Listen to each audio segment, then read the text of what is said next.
Okay, great. So yeah, as Kathy and I were thinking about what we sort of wanted the next Energy Collaborate meeting to be, we've done things very practical, kind of thermal imaging workshops, draft busters, things like that. But we were thinking more kind of in the heady space, if you will. And for CAG, over the past several years, we've been thinking more and more about climate justice and the intersection of movements, not just the environmental movement, but social justice movements, economic justice movements. And so I think then we were thinking about topics, a just transition, and that's, those two words have been used a lot more and more.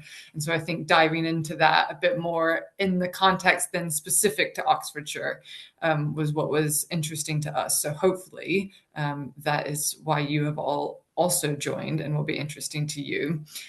So I'll say that about CAG and our interest in this topic. And Kathy, if you want to speak about Low Carbon Hub. Yeah, so hopefully you can hear me, everybody? Yeah. Oh, good.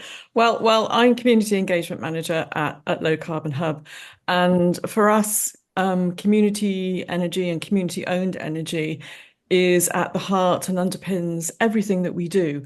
And for us, that means locally rooted renewable generation, but also storage and energy efficiency, and that it's owned by the community for the benefit of the community.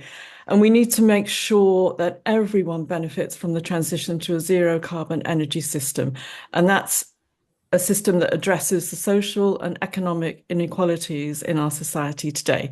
So we think that, we need to tackle the reduction of energy demand and increase the community ownership of renewable energy, with 4.5 million people in households in fuel poverty in England, in a nutshell. Great. Thank you, Kathy. And then actually, before I turn it over to Ruth, since we do have a decent number of people on the call, if in the chat you will put your name, and if you're with a community group or an organization or just yourself, that's fine too. But that way we can get to know you a little bit. So I will turn it over to Ruth. She is a former lead researcher on the just transition at Oxfam.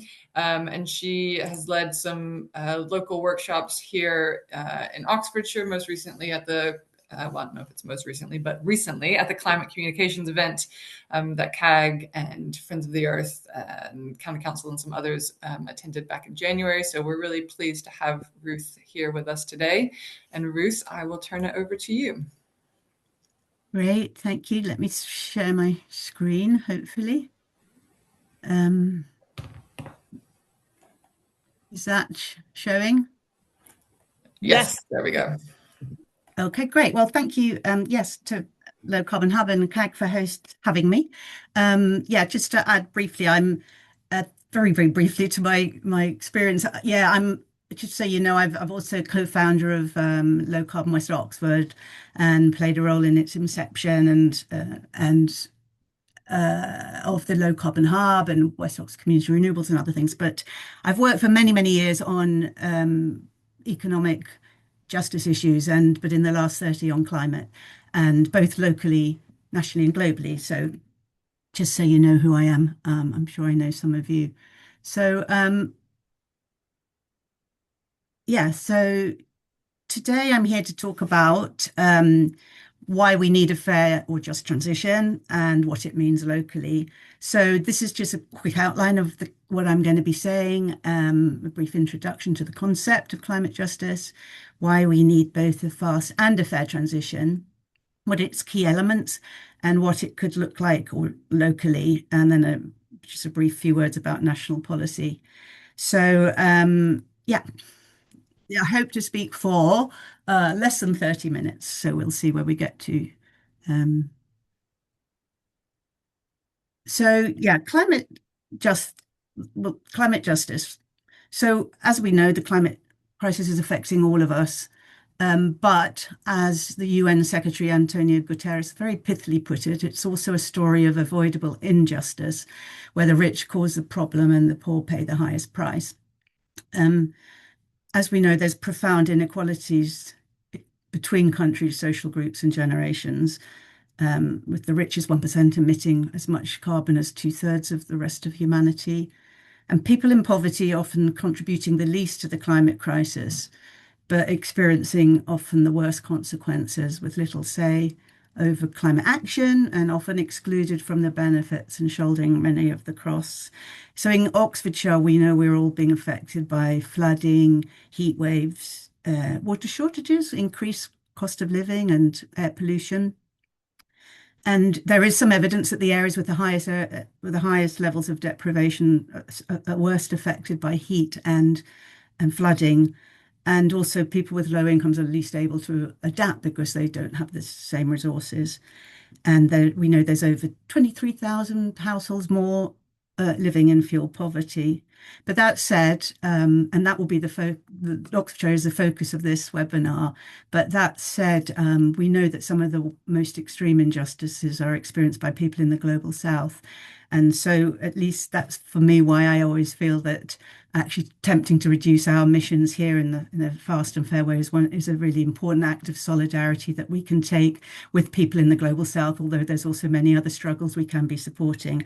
But as I say, I'll be focusing on what it means in Oxfordshire. So just really briefly before we plunge in, just a bit about the context, which I'm sure you'll all be aware of, but it's worth perhaps bearing in mind, that the challenge, obviously the climate crisis is still intensifying, fossil fuels are still a major problem, and growing inequality is turbocharging the crisis. I mean, really very extremely. And we've got pushback by powerful fossil fuel interests and other opponents of the transition. But the real opportunity is that if that despite all this, the transition is continuing to accelerate, and as we know, it generates many social and economic co-benefits, including more secure energy, cheaper, cleaner energy, new jobs, new income streams for communities and local authorities, improved health. So if designed fairly, the sheer scale of change required and these benefits means that it actually offers us an unprecedented opportunity to create a fairer, more prosperous, as well as a greener world. So there's strong ethical reasons for a fair transition, but there's also strong strategic reasons. But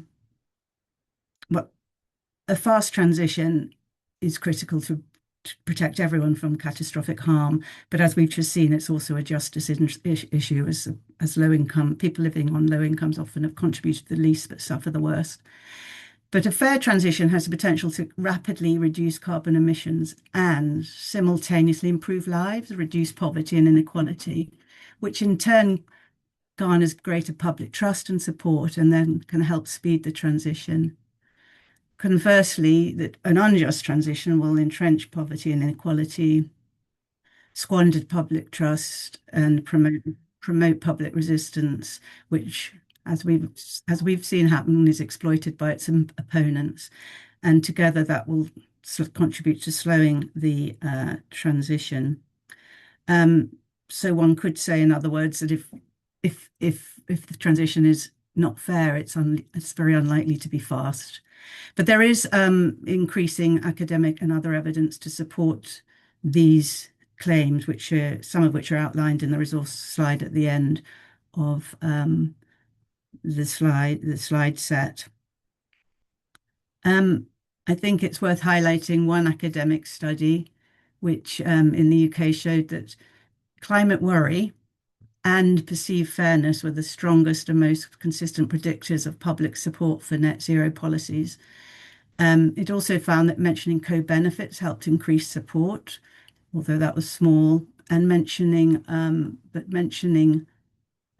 potential lifestyle and financial costs reduced support. So I think this just supports the notion that designing the transition to be fair and also ensuring that it's perceived to be fair is kind of going to be very important for us to get the scale of public support that we need.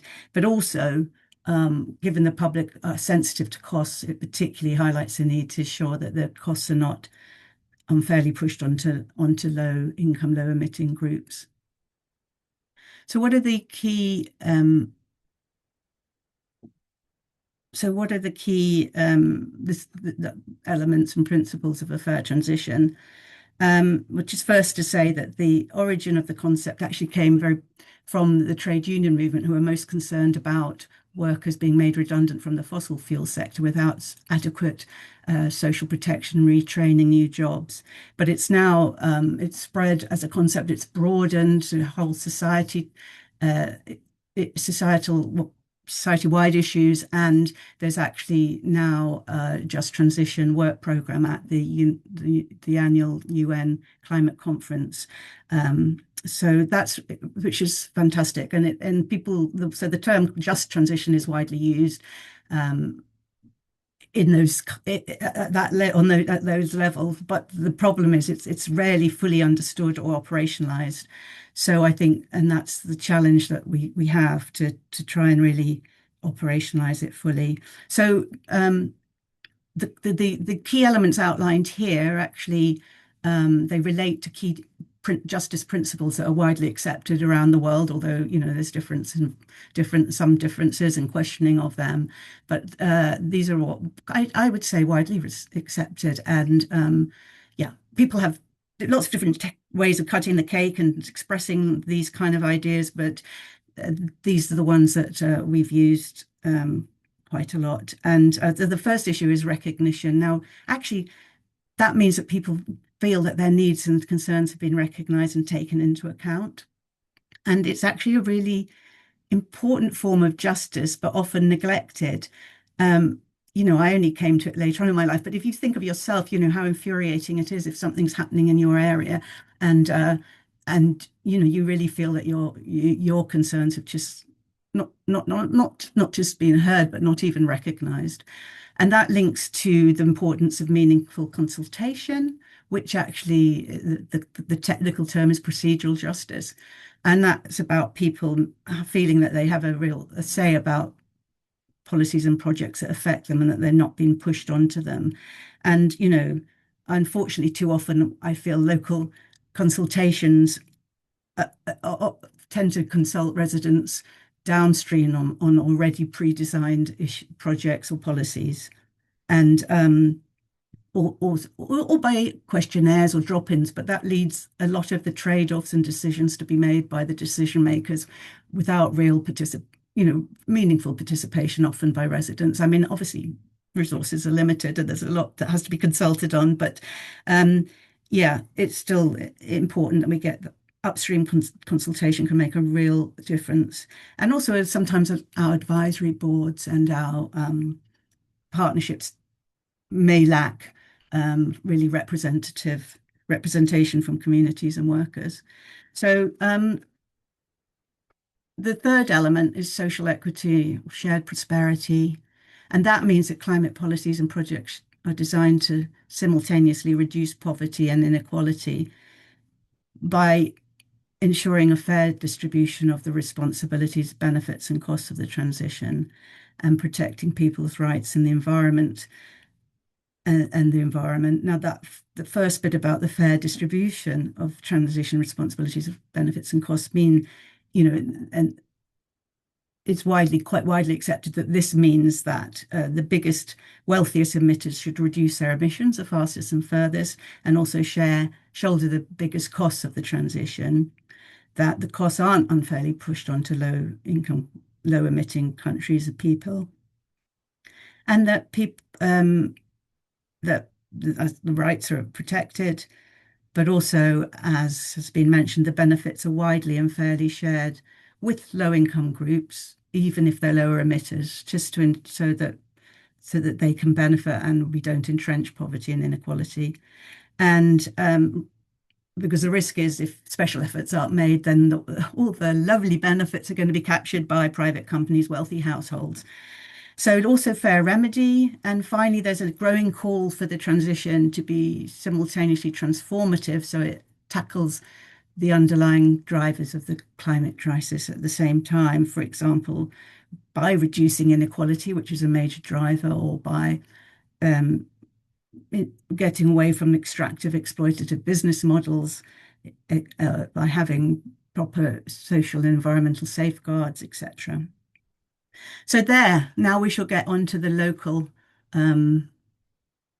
implications. What does applying these, sorry, my slides got stuck. What does applying these principles look like locally? So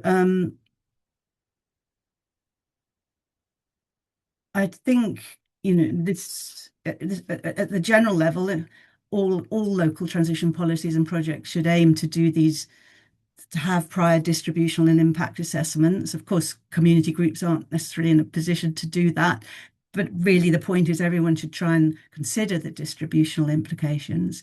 We need inclusive governance, meaningful consultation, and equitable design. Now, there's actually already a lot that's been done locally, as we know, and we know that, for example, the County Council has been named the best performing county council for climate action in the UK by Climate Emergency UK for 2 years. The City Council is ranked third in the district councils, and some of our other district councils have also performed in the top 10. But those particular rankings also did show there was scope for improvement on co-benefits, diversity, and fairness. So, and I think, I mean, I've been involved since 2007, and I do feel that there's been a tendency for there to be a separation and siloing of climate action from other poverty and inequality programs in the county, and so historically. But then coming back, I do see there's been much more emphasis on benefit sharing, and even more recently, there seems to be this effort to integrate just transition principles into the energy and climate action plans at county level. So, for example, the updated Oxfordshire Climate Action Framework. And I've also been really personally pleased to see much more explicit and public discussion about the fairness of or otherwise of local transport policy, for example, playing out in the press. But getting a bit more granular, what does it mean? What do the principle means for financing? How we raise finance for the transition. So one of the most important things is that we have sufficient public finance. That is a sort of critical ingredient to ensure a fair transition. Raised by a progressive taxation, so it's fair, with the wealthiest bearing the biggest burden. So that's needed for things like social protection, infrastructure investment, free measures for low-income groups, grants, feasibility, startup costs, etc. And then, of course, low-cost public loans, share offers, etc. can raise money as well, and have an important role to play in the transition as well, particularly with the able to pay.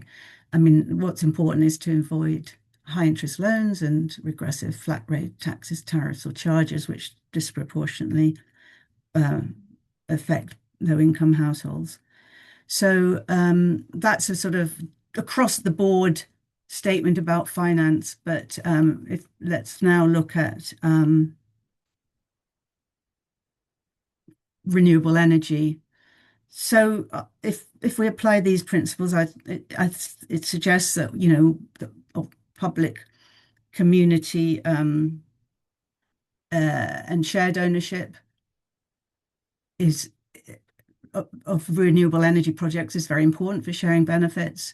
It's important that we actually make sure projects happen with low-income households and communities, not just the big emitters who can afford solar, etc. I think rooftop and plug-in solar have an important role, but they directly benefit households and communities. And in where we have privately owned renewable energy, it's important we get proper community benefit and social and environmental safeguards. Now, of course, in Oxfordshire, we're really lucky. We've got excellent publicly and community-owned renewable energy initiatives with the Low Carbon Hub and the local authorities. They have various in terms of financing. I mean, I'm not quite sure how the local authorities do it, but there's public sector loans, and obviously the hub uses share offers, and both models share benefits widely with the community in different ways, and they have a redistributive element insofar as the finance they've raised is used to install renewable energy in low-income communities and households, and we know that that's happening. I would say conversely, the Botley West, the big application for the Botley West solar farm, it risks epitomizing elements of an unfair transition. The financial benefits will be largely siphoned out to dubious private and foreign financiers. There's a whole issue around that, which I haven't gone and found out in detail, but I know there's questions about who's financing it. I think that the local communities and nature bear many of the costs, which is not to say that we can't have greenfield solar farms, but there are costs. Uh, and I think also important, it could be really hard for local people to hold these companies to account, this company to account.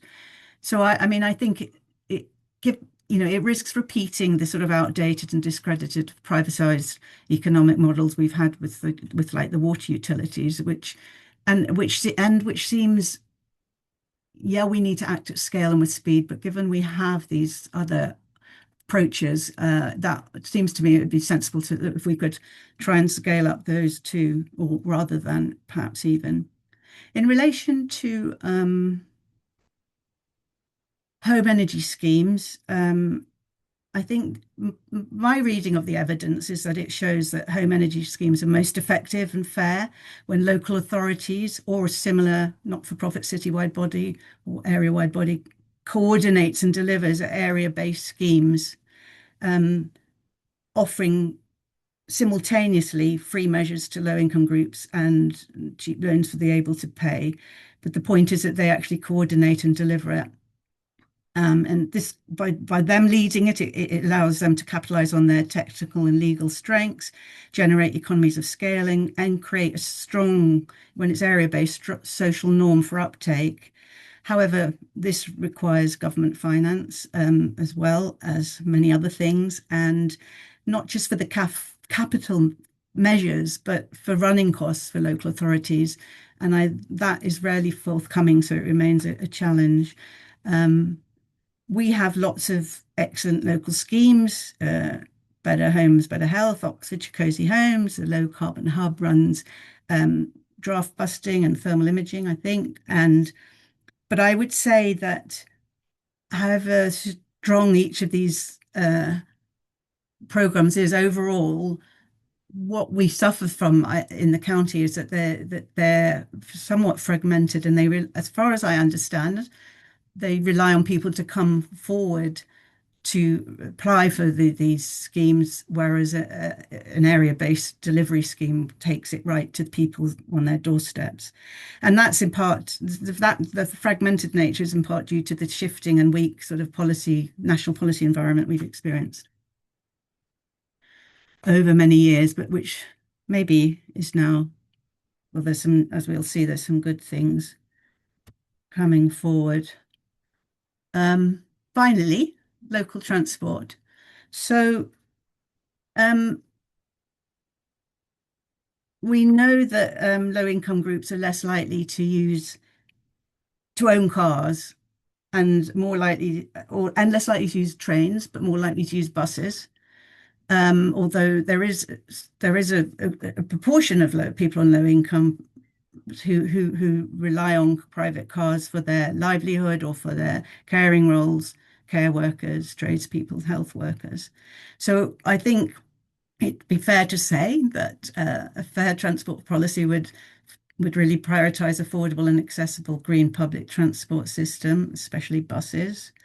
And we have seen a big push on we've seen various local improvements on buses locally. We've got a fleet of electric buses, bus fares have been capped. Apparently, recent evidence shows that some of the local transport schemes are helping increase bus fare times. But we also know that route coverage and accessibility remains a challenge on less used routes like orbital routes in the city or some of the county routes in the county. So so that's a sort of, I think, is one of the most important things we should be doing. Insofar as charges or physical measures are used to reduce car use, I think it's fairness would imply that we should avoid regressive flat rate blanket charges on cars. We should seek to target large luxury polluting vehicles first, such as SUVs, which could be done via tiered charging or higher resident parking permits, and ensure early exemptions for low-income residents who rely on cars for their jobs or caring roles. Now, I think some of the controversy around the LTNs, it's easy to say for me when I wasn't very involved, and and I know these things are so hard to implement and practice, but it maybe some of the problems could have been avoided if there'd been earlier consideration of distributional issues and consultation. Because what I understand is that there was perceived unfairness, but also some actual unfairness, that some of the benefits of the LTNs, they certainly happened within the LTN areas, but there's some evidence that suggests it was at the expense of people of people at the expense of people who lived on the roads outside the LTNs, with displaced traffic and worsened congestion emissions and difficulties in people moving about, just disabled and carers, etc. But and although vital exemptions were introduced, I understand that these came late, and they've been carried forward to the congestion charge, and this will make a real difference. But I think they were introduced late, and that if they'd been introduced earlier, some of the problems might have been avoided. So I think, yeah, just now, very last few words on national level policy. So of course, national, it's very hard for actors at local level to achieve a fair and fast transition without a supportive and strong national policy and financial framework. And there are policies coming forward from this government on renewable energy, the Clean Power 2030 mission, the local power plan. They've been consulting on community benefits and shared ownership. And then for home energy, there's the warm home plan. So I think, there seems to me, from my effort to begin to look into them, that there's some very positive aspects of these, but also, challenges, and we'll have to see how they play out in practice. But we know that local actors can play an important role in informing and strengthening government policy. And people who are acting locally on climate change have a lot of legitimacy, which increases their soft influence. So here I've just kind of listed a few examples of the kind of things we could be pressing for at national level that may not currently be sufficiently present or strong in the national policy, which I shall let you read that. I'm not going to read all those words out. So then, maybe I should for the recording. So I've just suggested a few things like that maybe fairness, justice targets, indicators should be integrated into the UK Climate Change Committee mandate. Increased public finance is really vital, and there's big campaigns pushing for progressive taxation on the biggest, wealthiest polluters. There's also a growing debate about green people's money creation. I should have probably said money creation rather than MMT, which tends to provoke more controversy. Maybe I've heard people say that, the return of mandatory carbon reduction targets on local authorities would help. I'm sure there's different views about that, but also maybe considering introducing fairness targets and indicators. Government support for scaling up local socially owned transition initiatives would be brilliant. And I think, this notion of need for mandatory environmental and human rights due diligence is on companies and others is important. So those are just some ideas to put forward. And this brings me to the end of what I'm going to say, and I'm glad to see it's only 12:32, so hopefully it didn't take didn't overrun. So, but to conclude, I think really the key challenge now is not whether the transition will happen. It is happening, and the evidence points that it's accelerating, and due to public support, government action, plummeting renewable energy costs, and the Iran conflict, all these things are pushing it ahead. So the current challenge is not whether it happens, but how to help shape it in favor of greater speed, greater fairness, and shared prosperity at local, national, and global level. So, yeah, thank you very much. Thank you. Thanks, Ruth. That was great. Before I turn it over to questions, Kathy, I wonder if you had any initial thoughts, comments, questions, just to put you on the spot. Yes, thank you very much, Ruth, for going through all of that and really asking lots of questions, I think, and it's good to have those highlighted quite concisely. And I mean, there's, on your fair home energy schemes, I mean, there is grant funding, which I think you didn't mention, from the county retrofit team. So the county Awesome. council, they have the Thank you. Warmer Homes Local Grant, which Mm. is very good, and it's around about £30,000 if energy efficient measures can be applied for. But sometimes the criteria is a bit limiting because they're for households with a joint income of less than 36,000, I think. And so it's sort of I think that probably needs to be broadened because people who live in Yeah, social housing can get some measures done via the local authorities. And so there's all those people just, you know, they're on low incomes, but maybe not quite that low on a joint income. If that was two teachers, or two nurses, that would exceed that limit. So I think it's really tapping into and widening the parameters of grant funding like that could be really helpful. And I think on your local transport policies, I think there's a really big piece of work to be done, and it's already been started and is gathering momentum, is really to make public transport the norm. I think because for many people it isn't. They would never really consider using the bus. I use it all the time, and it's definitely got problems, but it's also quite good though.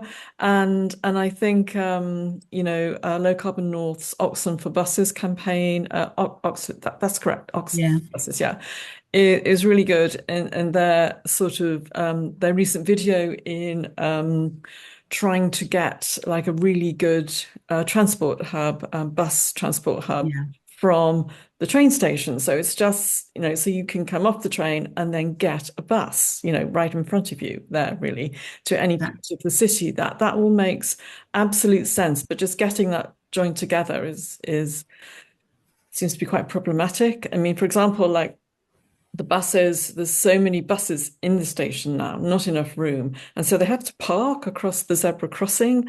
And that's, that's just classic what not yes, to do, in I'm surprised that's yeah, even legal. But anyway, things like that, need to mm, be sorted out in advance, really, but could be sorted out now. And I think, Low Carbon Hub, we generate income from our community-owned renewable energy mm, installations, and part of that is, well, it's all reinvested as community benefit, but a large part of it is through grant funding to our community groups. mm, And I think that's so important because it's our community groups who are really able, in a unique position, really, to influence public support for the energy yeah, transition, and several of them are doing that at the moment. I know Martin is on the call from Rosehill and Iffley Low Carbon, and they have a grant to, which I'm sure Martin can tell us a bit more about, called Affordable Warmth for All, which is aiming to do one of the things that you highlighted, which is to actually help people, through advice centres and energy champions, and to have sort of funded assessments in their homes and a certain amount of energy efficient measures installed.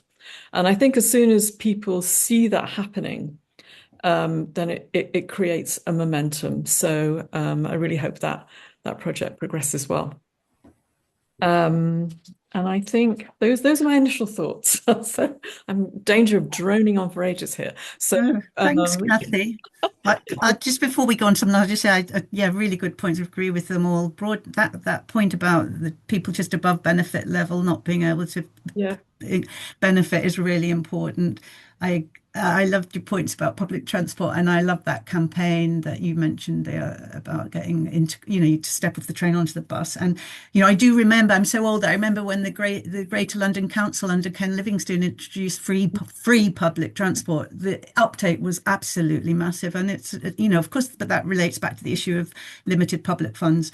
And yeah, community groups absolutely so important. And I always think, like, just even little things. It amazes me that Low Carbon West Oxford's newsletter goes to every household. I mean, how many other communication channels do we have where somebody can reach every household? It does that because it's either delivered by hand or it goes through the community centre newsletter, which goes everywhere. But yeah, totally agree with all those points. Thank you. Very so helpful. throwing it open to any questions from anyone or any points they'd like to raise.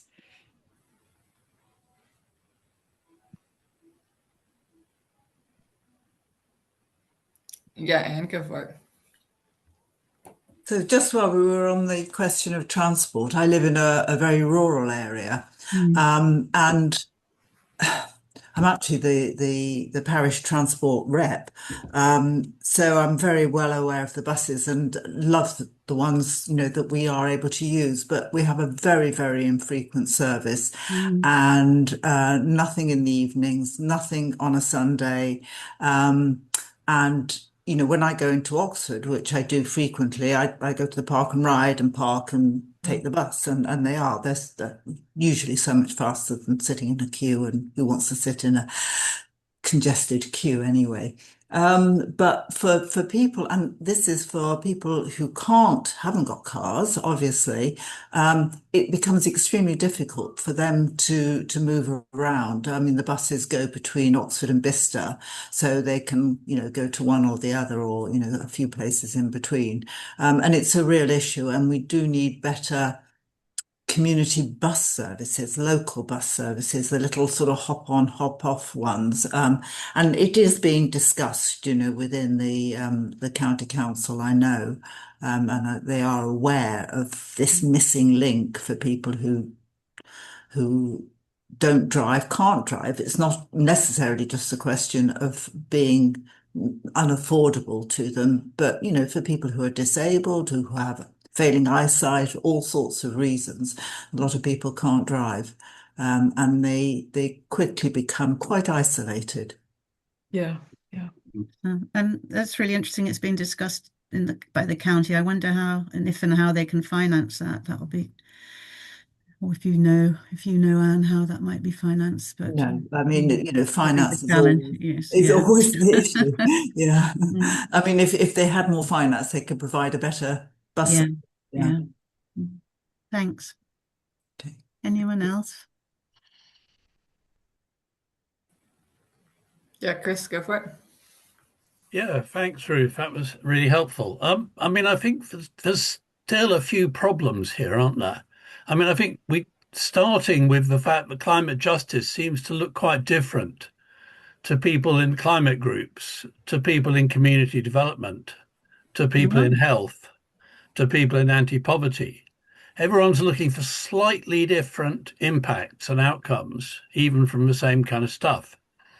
I think you made some really good points about project design, which is stuff that by and large local groups can incorporate. And I think it would be really interesting to see how that goes forward. What I what I think we're missing here maybe is how this gets to a larger level. You didn't really talk about the local planning system.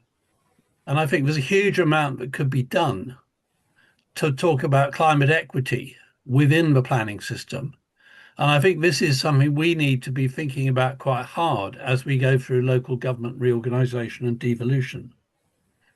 I mean, just briefly coming back to the fact that all these different professions and work areas have different angles. I think we also need to think more about the co-benefits sometimes. As a non-driver, I note that quite a lot of car drivers are rather disparaging about LTNs. Um, but I think and you didn't touch, for instance, on the health benefits or the community resilience benefits of LTNs. So I think we all need to be quite good at thinking, what are we actually trying to achieve here? And I guess the very last point, I mean, you had the slide at the end about national policy, but quite a lot of what comes up all the way through about funding, about planning, and so on is also national policy. And I think we need to think what we can really do to demonstrate that this works locally through things like project design, better community outreach, better listening, while also, yeah, really thinking how this fits in, not just to DESNES, but to MCHLG, Department of Health, and so on.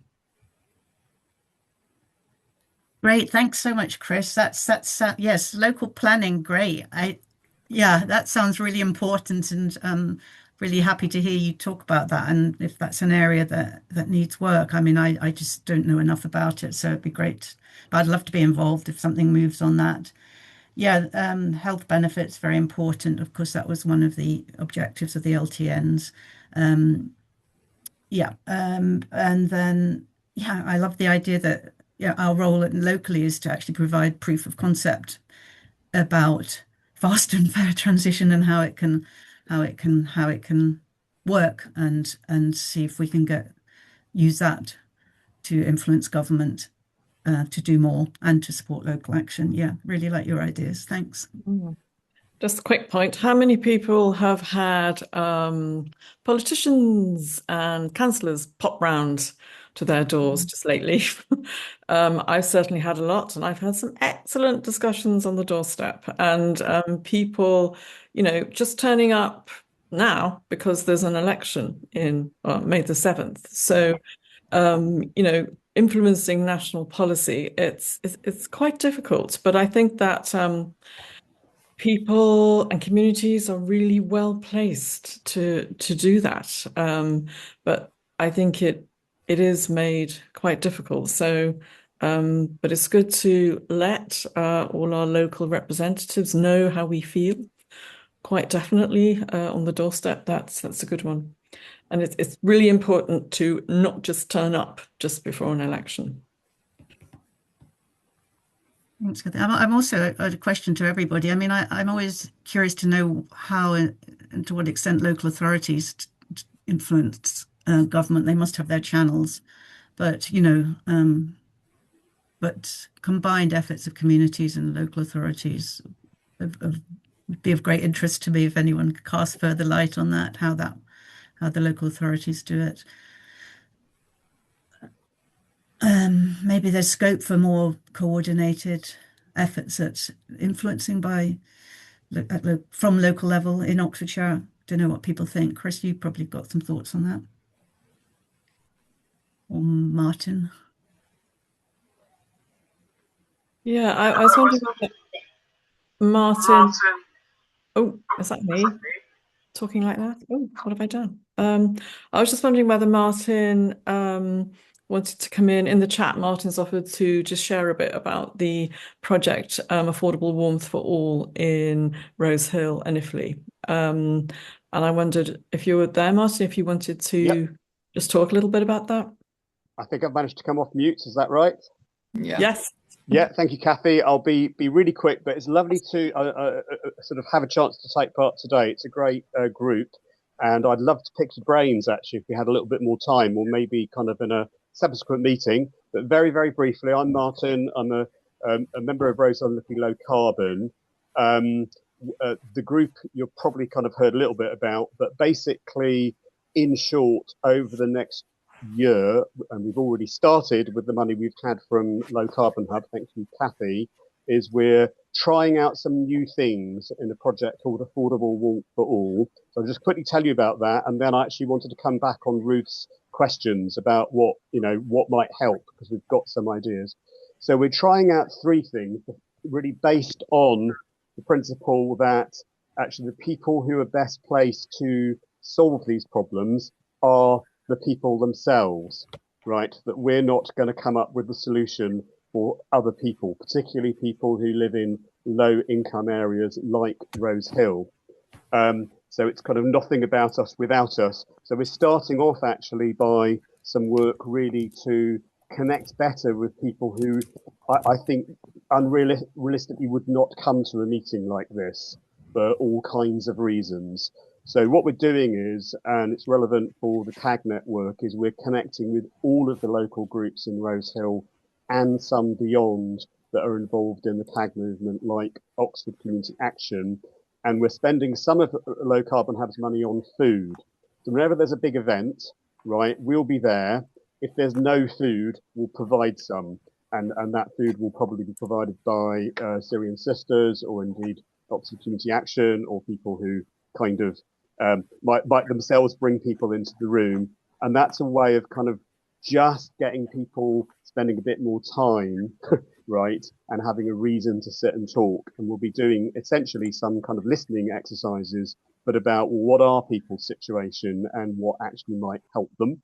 But we will be deploying all of the things that Kathy mentioned that are already there, including the information advice services like our own advice centre, like Better Housing, Better Health, and like information about the funding that's available. And we'll be there with our low-cost stuff that Kathy and others fund us for, which is things like Radio 4 and everything. We found so far that actually printed information and slides are probably the worst way to kind of get these conversations going.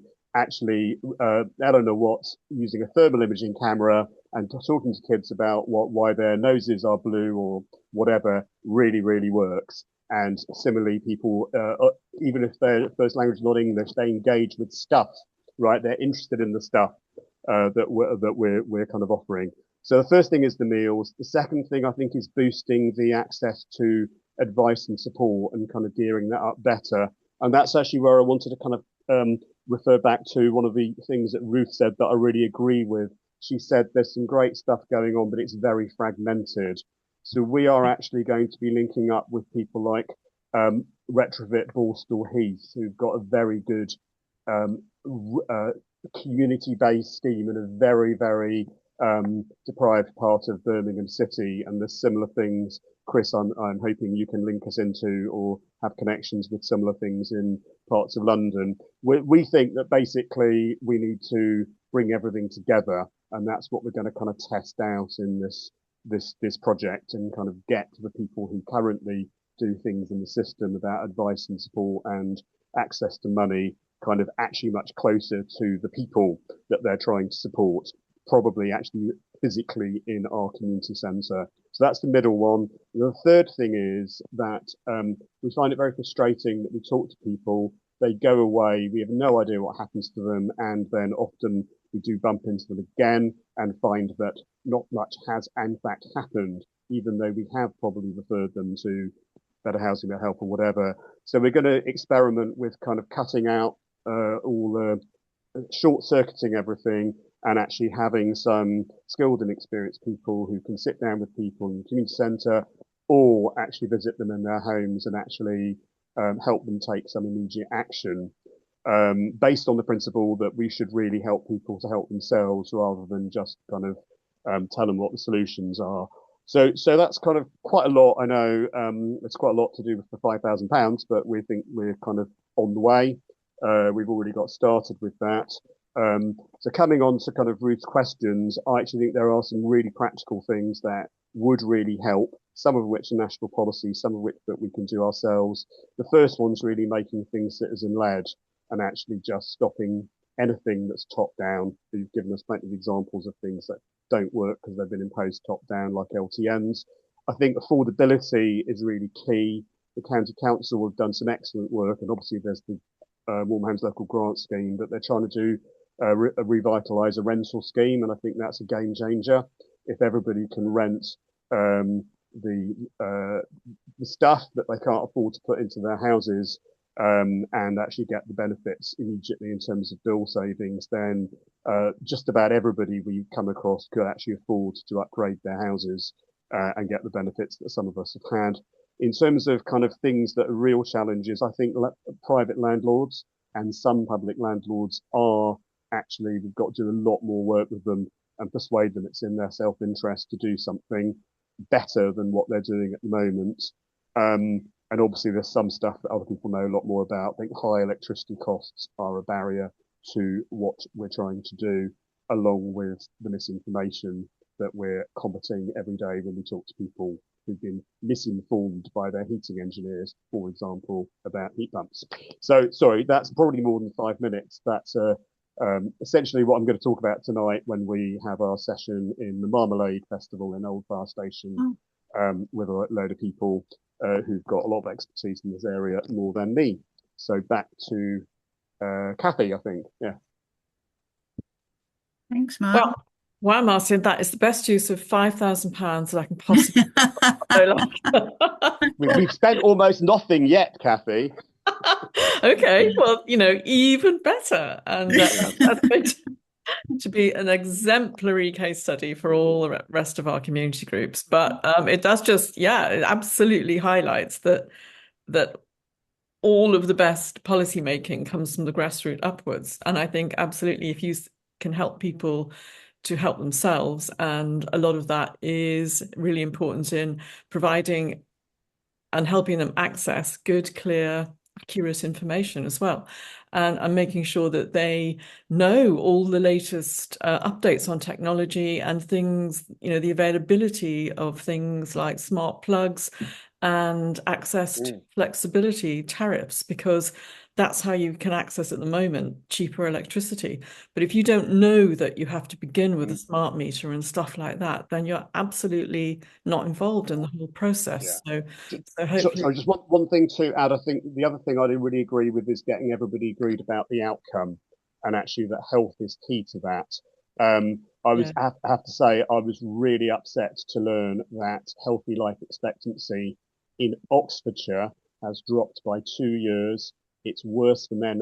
The change is worse for women than for men, and it were actually overall, on average, worse than the whole of the UK. And that is actually really quite startling and upsetting. So I think linking all of the things we've been talking about into the prime thing is actually people's health and well-being overall. Life expectancy, healthy life expectancy. I mean, you can't argue with people being dead, okay? And I know people who have died because of poor housing locally. So I think kind of getting everybody joined up and going to public health in particular and getting them to help us kind of pull all the threads together from across everything might be really good. It's really good. Great. Thanks, Martin. Yeah, I think public health, they do some really good interventions, don't they, in this regard? Yeah. Chris, so looks like Chris just got his hand up there, Ruth. Yeah. But I just say to Martin, happy to talk afterwards. I'd love to talk because we've, share past experience and previous experience and hear where you're going. That's pretty great if you want to chat. Sorry, Chris. Well, yes, I should apologise to Martin because we've been talking for about 2 months about meeting up. But I mean, this does raise some issues about local inequalities. We know we are one of the most unequal cities. We've got the unequal counties. I mean, I was just noticing Ed Miliband's offering 100 million, another 100 million for solar, and thinking, wow, that's brilliant. But Oxford is probably about the last place that it should maybe even go to. There are so many other areas where uptake is so much less. But coming back, I mean, all the work people like Danny Dorling did on educational inequality, interestingly, seems to mirror the level of environmental action, with the honourable exception of Rose Hill. And I think, I would hope Martin would accept that quite a lot of the energy for Rose Hill has come from IFLI initially. But, we don't really, the CAG, the active involvement of CAGs in or around Blackbird Leys, Wood Farm, Barton, especially on the climate type issues or the more political issues, is something I think we've all noticed in the past.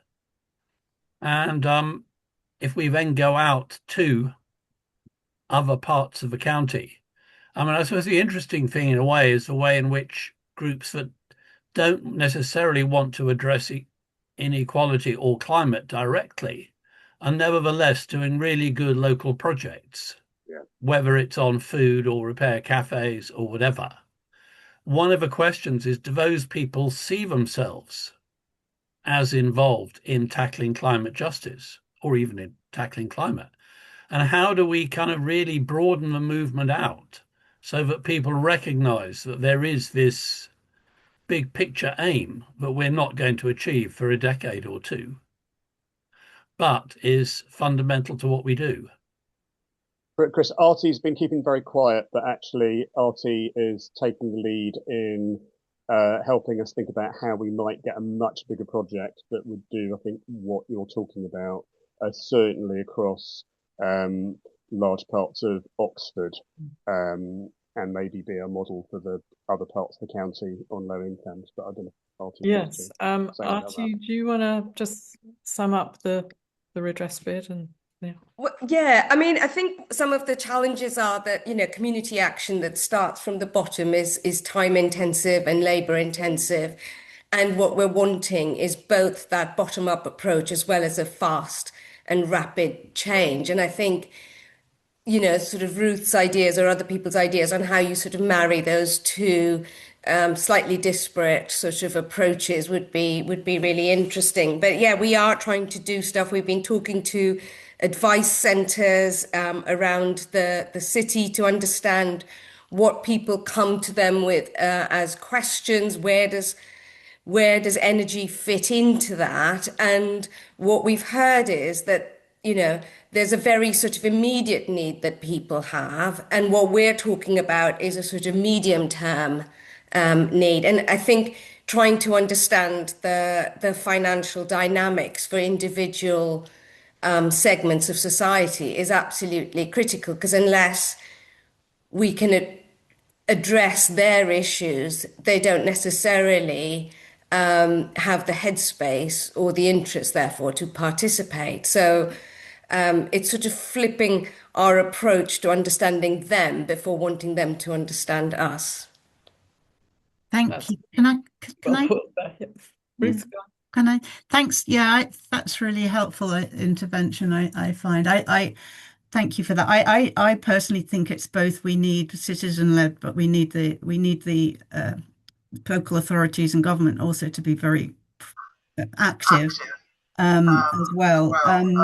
So I don't think it's either or. And in my experience in the past, when I used to do action research with disadvantaged communities on low carbon issues, was actually that a lot of people are very concerned about climate crisis. But as people have said, it's more, it may be about lacking the agency, lacking the resource, the time to do it, which, but, and then actually, I totally agree, though, that going in with the co-benefits as well, and the ways this can improve health and incomes, etc., savings on fuel bills is vital. So I think combining them is actually really important. But when it comes to home energy, my previous experience was that community groups really play an important role and do a lot, but it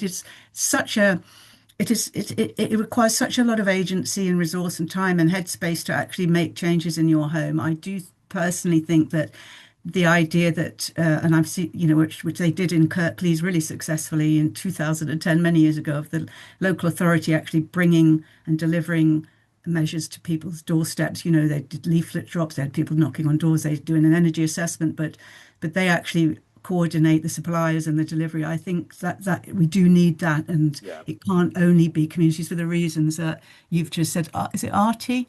Because it's not all communities have that ability and that time and that space. Anyway, but I think that said, groups are really important.